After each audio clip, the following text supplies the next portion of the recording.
Welcome back to Passionate About Music Education. I'm Rachel Hardman, and today this episode is all about how you can help your beginner music students grow in confidence. Over the last few months, I've been working with a wonderful saxophone student, a young gentleman learning the instrument, and I wanted to share the sort of progression because I think this really highlights how you can help students in a similar position regardless of instrument. So this student likes to really understand the mechanics of the instrument, what all the buttons and keys do, really wants to spend a bit of time reflecting and going over that. And when reading music is very, very cautious, wants to work it out, play, and then just keep going over it. That's just the way he likes to learn, which is great. So now he's making progress. We've started working towards the ABRSM Grade 1 Saxophone exam. And in that, for those of you who don't know, you have to learn 3 pieces, some scales, sight reading, and do the oral exam.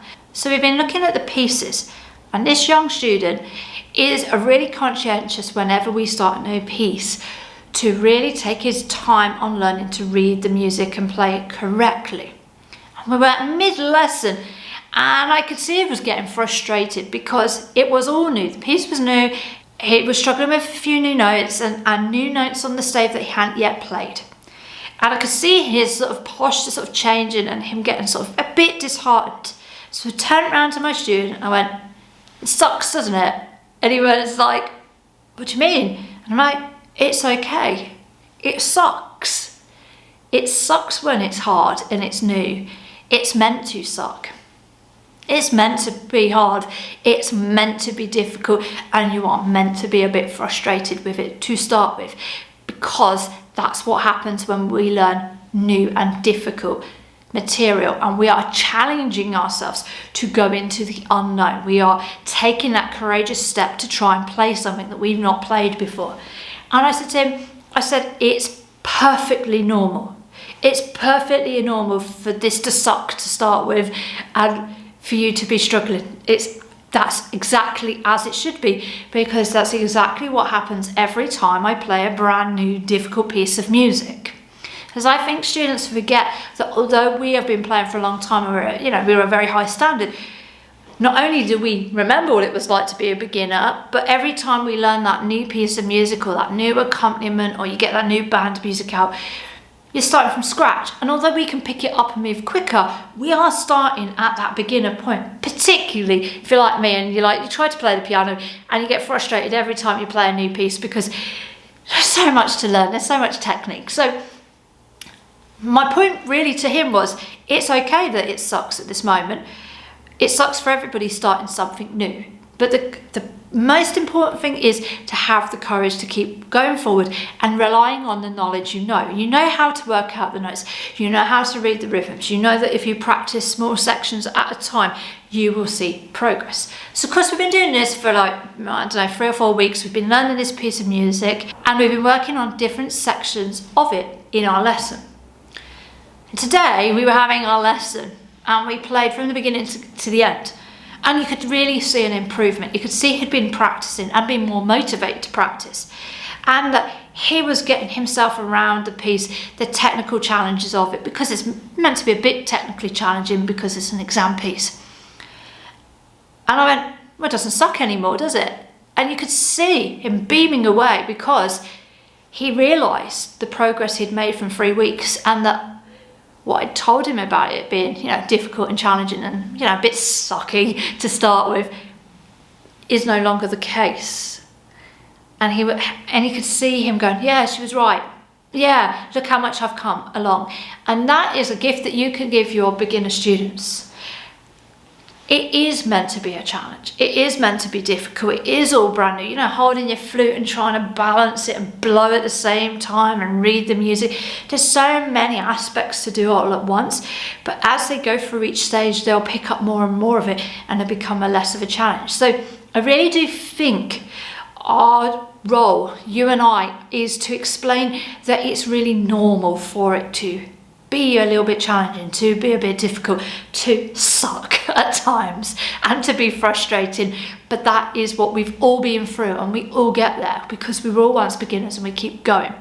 So today he played his piece that he's been working on. He was really happy, and I was like, okay, so some technical work to do on that one. Let's learn a new piece. We opened the book. He was like, oh, this is my second piece that I'm going to do for the exam, and we started working through it. And he went, oh man, this sucks, doesn't it? Because it's new again. And I went, absolutely. And we've got to learn and apply new knowledge. But he went into it much more open-minded because he'd already felt that pain and seen the success of it. So he knows that although it feels painful to start with, he can do it. And I'm not saying that all our students think everything's painful, but I think as we push them on really quickly, particularly from that beginner stage into sort of, I don't know, beginner intermediate, the pieces take a bit longer to learn. There's a little bit more technique to it. There's a little bit more skill to it, particularly if they start doing, you know, ABRSM exams or rock school exams or whichever ones you do. There is a bit more skill to it. And so those pieces take longer. And that's when students can start to get disengaged and a bit frustrated because they think they should make the same progress on those pieces that they did on those very short beginner pieces where, you know, it's got BAG and they can play it within about 10 minutes. To help your beginner students, whether it's in one-to-one lessons or whether it is in your classroom, it really is to break down the process that the students are going to and explain not only the musical aspects, the technical aspects, but also the psychological aspects, the hurdles we have to go over to progress, to see that progress.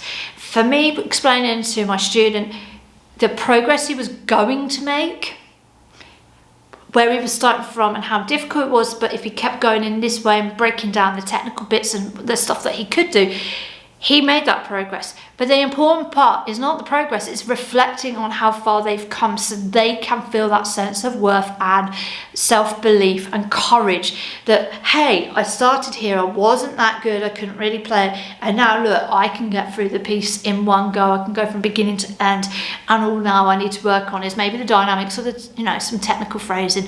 But they see that progress, which carries on their confidence to go on to harder and more complicated tasks. They stop being afraid of doing difficult things. And I think in this modern day and age where students are protected a lot at home, and we kind of find lots of teachers talk about students being spoon-fed. Our subject doesn't allow for spoon-feeding. Our subject requires them to apply knowledge and to practice and to be brave.